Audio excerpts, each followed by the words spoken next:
Hey TYT, I'm Nomi Konst. In our interview series, we have been interviewing quite a few people who've come out with new books lately, and you may recognize our next guest from being an anchor on Univision for the very notable and newsworthy debate interaction he had with Donald Trump when he was candidate during the presidential primary, when Donald Trump essentially had his folks kick him out of a press conference. Of course, it's Jorge Ramos, the anchor at Univision. He has won 8 Grammys. He is the author of the new book, Stranger, The Challenge of a Latino Immigrant in the Trump Era. It is also out in Spanish for those who want to brush up on their Spanish. I should have gotten that copy.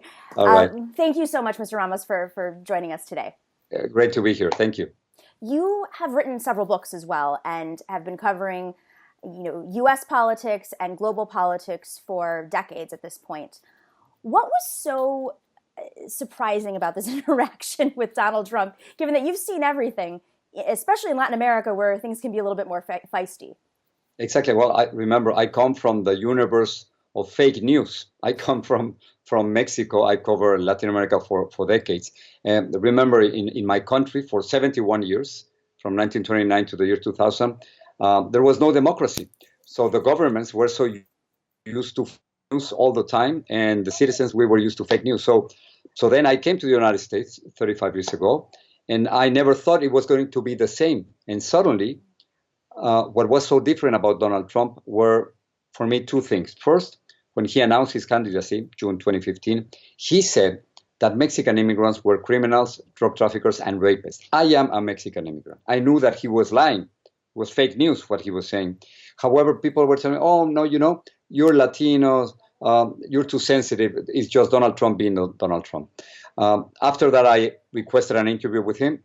He published my letter with my cell phone number on Instagram. I had to change my cell phone number.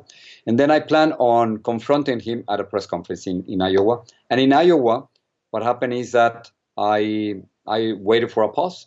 I raised my hand and I asked a question, and he didn't want to answer my question. Not only that, he called a bodyguard and ejected me from a press conference.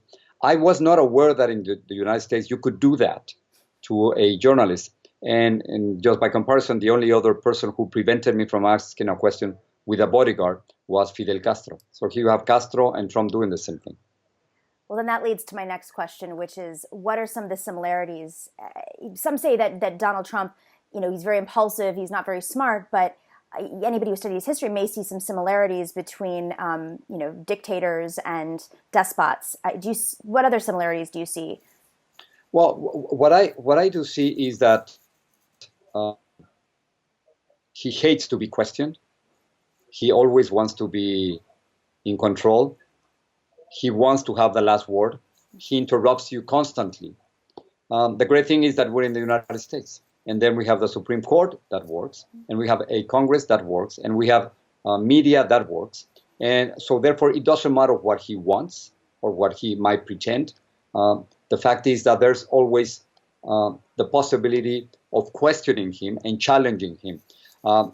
If this were happening in another country, it would be completely different. I saw what happened in Cuba. I saw what happened in Venezuela.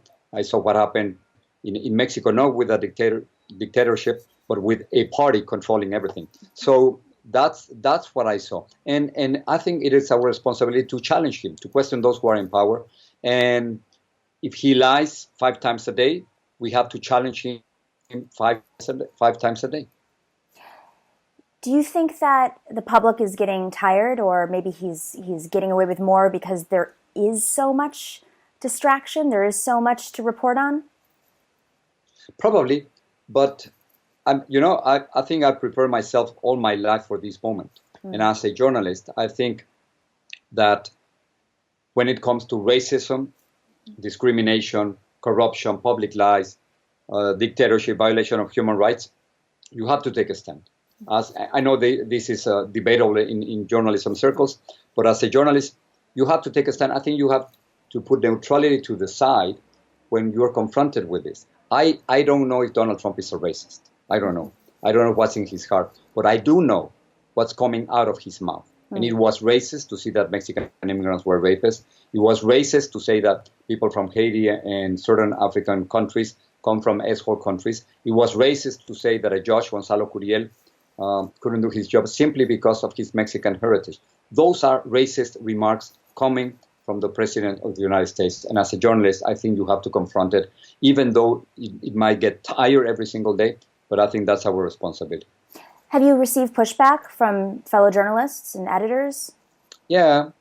Well, I mean, for instance, when I was ejected from the press conference, there were about 50, 60 journalists in that press room, and only two, Ton Llamas from ABC and Casey Horn from MSNBC, only two journalists stood up and told Donald Trump that he couldn't do that. So that was the first time. And other journalists, and I think it's a legitimate question, but other journalists asked me if I'm an activist or I'm a journalist. My answer is very simple. I am a journalist who asks questions, but I think that other than reporting reality as it is, our most important social responsibility is to question those who are in power. The best examples of great journalism that we have in the United States, Edward Murrow against Senator McCarthy, Walter Cronkite during the Vietnam War, Watergate, or the Boston Globe against the Catholic Church because of the sexual abuse cases. All these examples happened when journalists take a stand and leave neutrality to the side.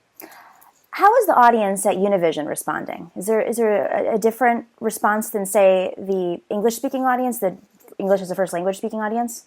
I think it's a great question. Yes, it's very different. Right, right from the beginning, we knew that something was wrong. When you have a candidate who tells you in your face that you are a rapist, and we know that's an absolute lie. I've seen all the studies, and immigrants are less likely to be criminals than U.S. citizens. And immigrants don't come to this country to kill anyone. They don't want to get in trouble with the police. They come here just to have a better life for them and for their families. When you know that, you know something is wrong. And we knew something was wrong when he was saying that the first day. And again, nobody paid attention to us. Again, they thought that we were too sensitive, that we didn't understand what was happening, that it was just Donald Trump being Donald Trump. And we were right. Unfortunately, we were right. And the attacks on the freedom of the press that I personally suffered, it was just an example of what was to come. So, yes, I think the Latino community reacted differently because when somebody hates you, and I think hate is contagious, but when somebody hates you, you feel it in all your body, and you know what's coming because it happens to us constantly.